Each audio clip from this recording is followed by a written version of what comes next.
Me yasa zaka shiga rayuwar mutum bayan ka san cutar da shi zaka yi?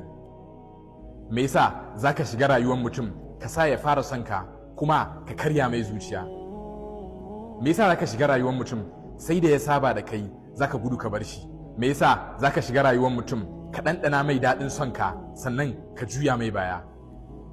Me yasa zaka shiga rayuwar mutum ka koya mai menene soyayya kuma ka bar shi a tsakiyar hanya? Me yasa zaka shiga rayuwar mutum bai nemi komai a gunka ba sai dai ka rike mai amana amma ka ci amanan shi? Me yasa zaka shiga rayuwar mutum ya soka har ya ji ba zai iya rayuwa babu kai ba kuma ka jefar da shi?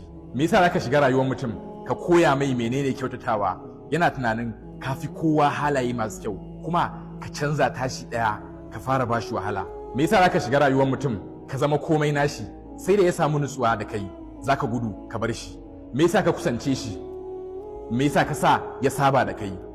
Me yasa ka sa ya so ka fiye da komai? Baya iya ci sai ya ji muryanka, baya iya ci baya iya sha amma ka juya mai baya. Me yasa? Allahumma barik.